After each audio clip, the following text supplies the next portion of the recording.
Welcome to Do Not Go Quiet. Here's the deal. I'm the best there is, plain and simple. And nobody can hang with my stuff. With Eric Wilson. There's a big, hairy American winning machine. Hey, everybody, and welcome to the Do Not Go Quietly podcast. Probably should have done this before my first two episodes of the podcast, and I had meant to, but I had a guest cancel today, so great opportunity for me to do my why on this, right? When there's a million podcasts out there already, why do we need another one? So the impetus for me on doing this was just the humongous change that happened in my life between the ages of 45 and my late 40s, early 50s.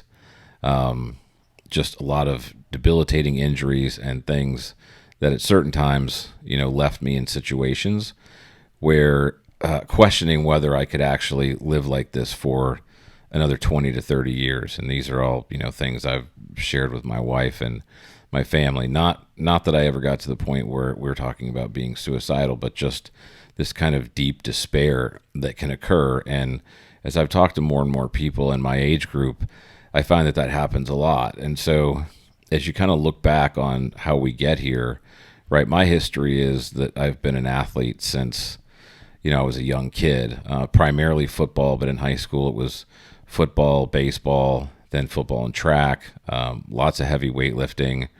I was good enough to play Division III college football. I ended up at a Division II school and walked on, and I was basically a tackling dummy for guys that were much, much better than me. And then I had the opportunity to play semi-pro football for about 4 years, which is basically just a bunch of guys after college who couldn't give up the sport and wanted to beat each other up on Saturday afternoons.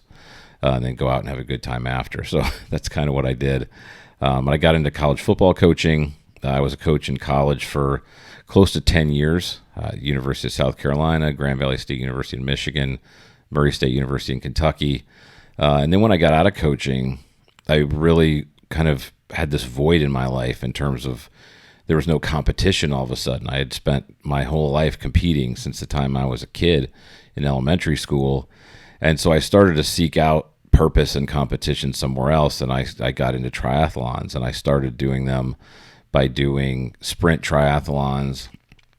Then I did some Olympic distance, and I kind of culminated with doing a half Ironman triathlon at one point, and that's kind of what I thought I was going to do for a while. The half Ironman took a ton of training, and I didn't end up doing another one. I did keep doing the shorter races for a while.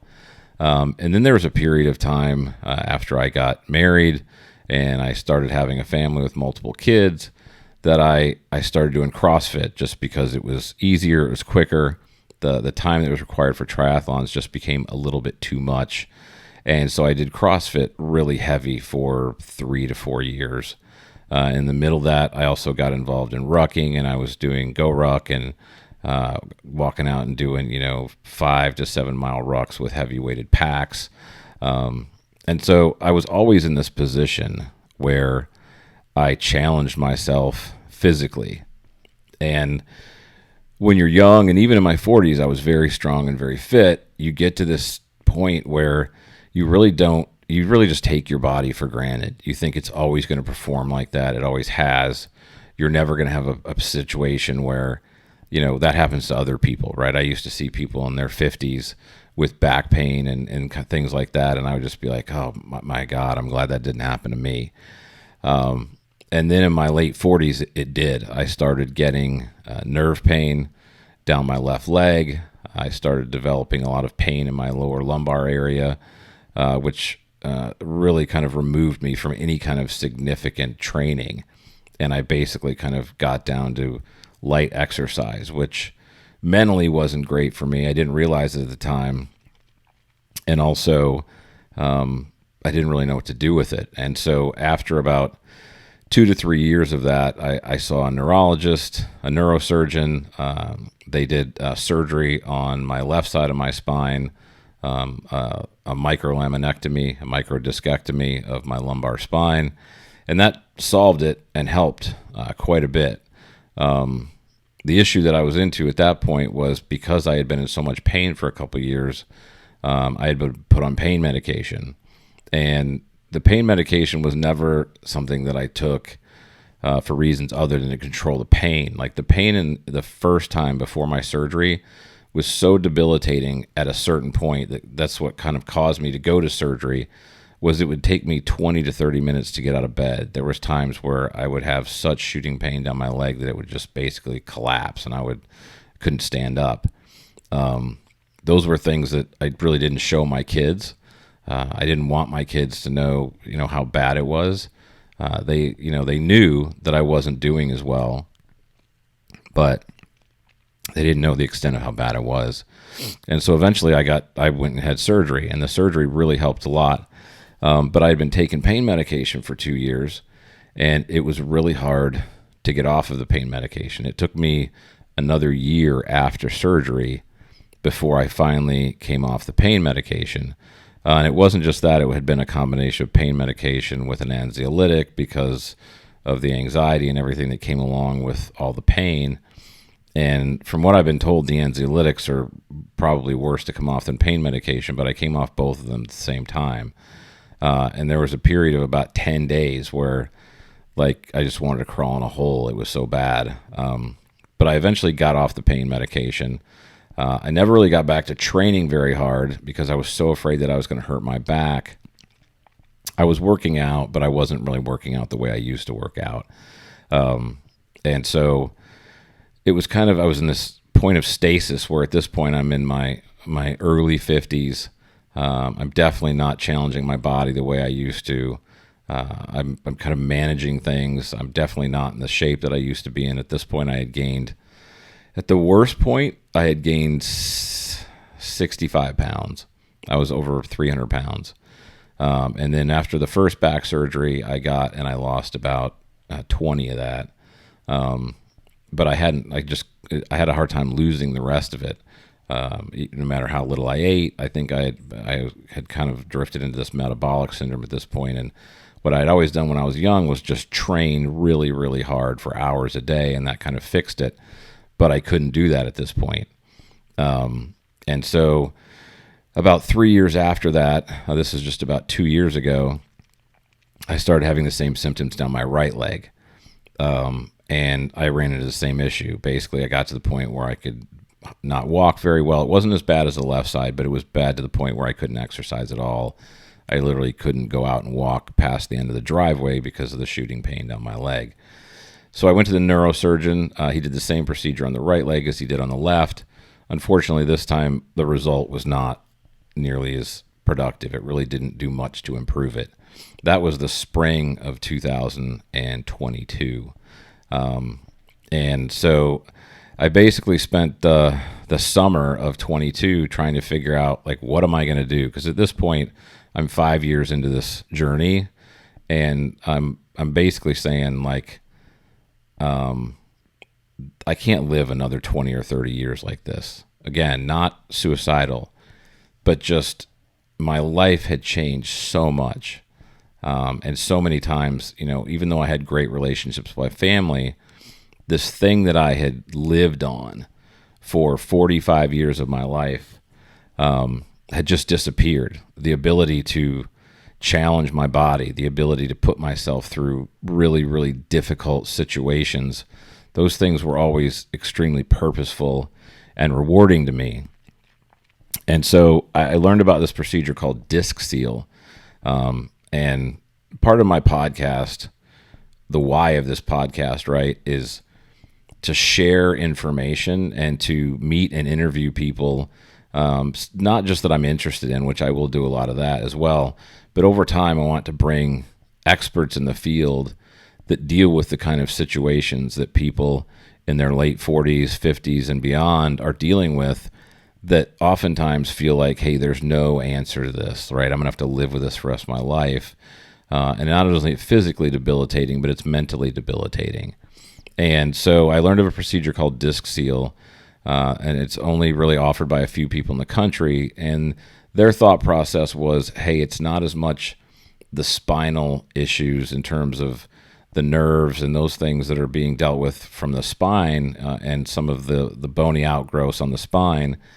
But the people that do that subscribe to this thought process that there's such a thing called leaky disc syndrome, which is that the disc ruptures, it leaks the soft fluid that usually keeps the disc soft and able to absorb the pressure between the spine, and that it's leaking fluid constantly onto the spine and creating a chemical irritation that causes all this neuropathic pain. At this point, I don't have any other really choices, right? I'm going to try something. This was an elective procedure. It was about a $17,000 procedure, but I rolled the dice and did it. It was done under fluoroscopy with local anesthetic. It really immediately helped my lower back, and a lot of that pain really, really dissipated. Now, I still had a lot of nerve pain in my leg, and that did not go away. And so I had this procedure done in September of 22. And for about the next 3 months, I was kind of status quo, dealing with all this nerve pain. And I didn't run into, I'm still coaching football. And the strength and conditioning coach at the school that I coach at said, hey, there's a physical therapist that I work with who worked with me after my cervical surgery, who is amazing. Like, you have to talk to this guy. And I'd been to physical therapy with a couple other physical therapists who did mostly stimulation, manipulation, things of that nature that would, make it feel good for a little, a day or two, and then it would just go right back to normal. So I was pretty pessimistic about going to a physical therapist. And he said, look, you just got to go visit with the guy. He's a different dude. So I went and visited, and he's going to be on the podcast with me in a few weeks, a gentleman named Sean Jacobs. And his approach to it was the entirely different approach. He said, look, you've been walking bent over, tilted to the side for 6 years. You've completely changed the dynamic of your muscular structure. You've shortened the muscles in your hip. You've shortened the nerve in your hip. And those things have gotten worse because of inactivity caused by the pain. Now, he put me through a series of tests and evaluations. And when we got done, he said, look, I think that you do have some spinal, some pain in your lumbar spine that's just degenerative, right? But it's not the worst part of what you've got going on. You can work around that. The biggest pain that you have is the one in your leg, and the neuropathic pain, the shooting the electricity down from my hip all the way down to my foot. And he was right. That was the debilitating part. And he said, I think that's mostly coming from the change in your muscles and just the bad posture and all the things that the pain have brought forth to your posture over time. Like, that's what's really causing all that pain, is the muscle tightening, the lack of flexibility. And I'm going to approach this in a completely different way. So as opposed to the stuff that I experienced before, when I first went in there and he evaluated me, I literally could not stand straight up. I couldn't stand vertically. I just couldn't do it. It hurt too much. And so he started me on a completely different kind of strength program. And in the beginning, it was very resistance-based stuff with the entire purpose of strengthening the supporting muscles in the lower body around my hip, and also elongating that muscle and that nerve eventually, which would continue to provide more movement, more flexibility. And as that happened, then I could become more active. And so that was in December of 22. This right now is March, or actually April of 23. And fast forward 3.5 months, I can stand completely vertically straight. I still am working on being able to be vertical and straight with my hip, because I have a hip that kicks out just due to the way I walked for 6 years. I am deadlifting now. I am doing a lot of heavy lifting, which you would think sounds the opposite of what you should do. But we've gradually worked up to those things to the point where those things are strengthening the muscles that have been, destroyed over the last 6 years. And I'm doing things now that I never even thought I would have done the rest of my life in terms of the way I'm working out. Can I go run down the street and do things like that? No, and I probably never will. But I can get on a Peloton and I can jam out a 30-minute workout hard. I can do deadlifts with a lot of weight. I can bench press. I'm back up to bench pressing 225, 5 sets of 5. I'm doing things. I'm squatting with kettlebells, things that I never thought I would do. And a big part of that is what I've hung out there for myself. So when I first met with Sean, he said to me, "What's your goal in this whole thing? Like, what are you trying to achieve?" And there was this goal that I thought, I'll never be able to do this. And that's kind of what I said, was like, well, I've got something I'd like to do, but I don't know if I'll ever do it. And he said, look, I want you to take all that junk, all that stuff that you've kind of packaged up and that you believe, and throw it out the window, because this is a different deal. Like, we're going to get you to a completely different place that you probably never thought you'd be able to get to again. So what do you want to do? Last year I had coached football forever, and I'm taking this year off because my daughter's going to be a senior in high school. But I've developed this interest in bow hunting. There's kind of this art to the bow, and a lot of people around here hunt deer. I'm going to use some of those things to develop skills and to scout. But my ultimate goal, I said, was I want to go out and do an elk hunt in out west in the fall of 24. And if you've never looked at what elk hunting is or what those things are, you've got a 40-pound pack. You're out, in the mountains, and you're doing, 8 to 12 miles a day for 7 to 10 days, as you're trying to get within, 50 yards of an elk to take it down with a bow. And I'm a big believer, not in hunting to kill, but hunting as a harvesting, as a way to control game, as a way to feed your family, as a way to develop a skill set that our forefathers had that most of us have lost. And I never had any interest in it as a kid, but I'm super, super drawn to it now. And I think part of that is just as I've gotten older, I've gotten more enamored with the creation of the earth and what God's put in front of us, and being able to be closer to that. So that's what I told him. I said, that's my goal. I want to do an elk hunt in 24. And I told him what it consisted of. And he said, hey, I think we can get you there. And now 3 months later, I believe it, right? I believe that I can do that. And I feel fully confident that I'll be able to. I couldn't walk past hardly the end of my driveway when I started working with him 3 months ago, due to the pain in my leg. And last weekend, I went out and I did 1.75 miles, at a pretty good pace, which sounds like nothing to an average person. But if you've had debilitating back pain and have hardly been able to walk, it is a huge stride forward.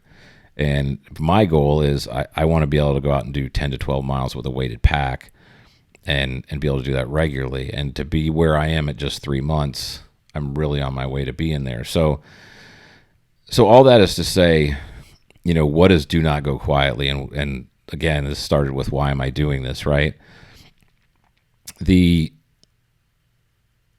feeling of lack of hope, the feeling of despair that I have had at points in this journey through all this pain has also helped me realize that one of the things that happens as we get older and we are presented with challenges that are very difficult is it's easy to lose hope.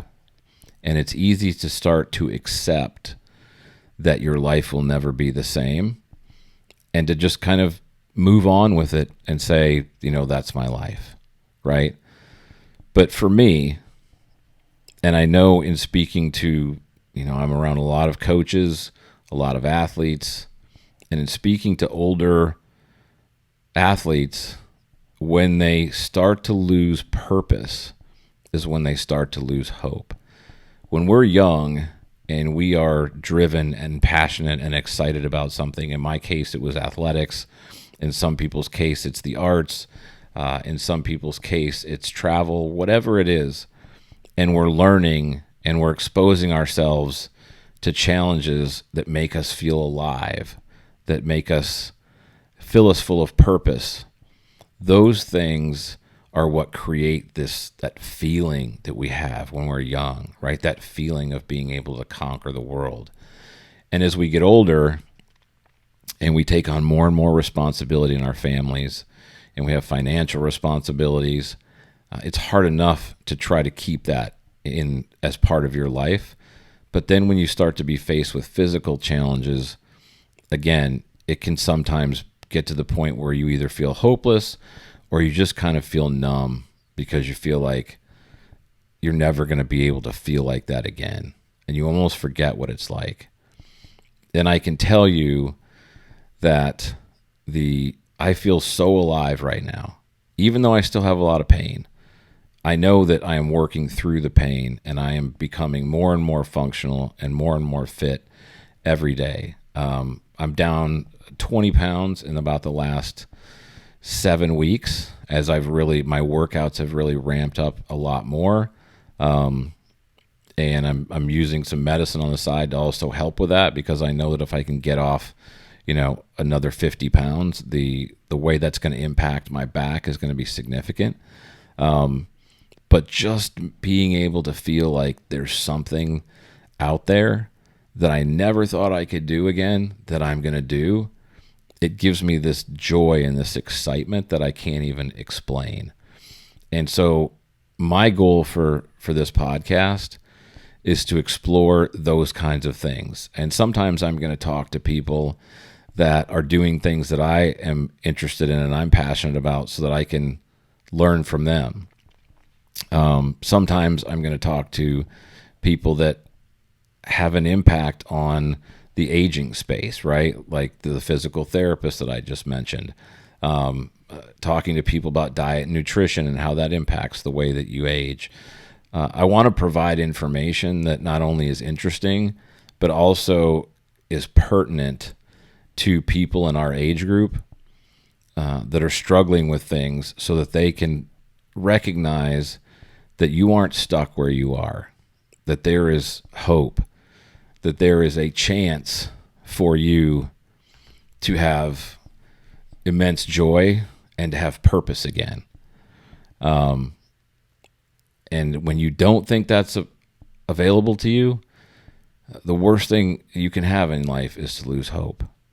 And I can tell you from somebody who's been very close to that edge of feeling like that for a long, long time, you can find a way back. And there's a lot, you can overcome a lot. I have. And I've got a family that loves me. I've got the most amazing wife in the world. I've got children that are amazingly supportive, that I cheer for every day. And I truly believe that there's an answer for just about anything out there, but it all starts with hope, and it all starts with a purpose. And hopefully I can help some people recognize that as well. And together we won't go quietly. So thanks for listening. You're still here? Thanks for listening to the Do Not Go Quietly podcast. It's over. With Eric Wilson. Go home. Go.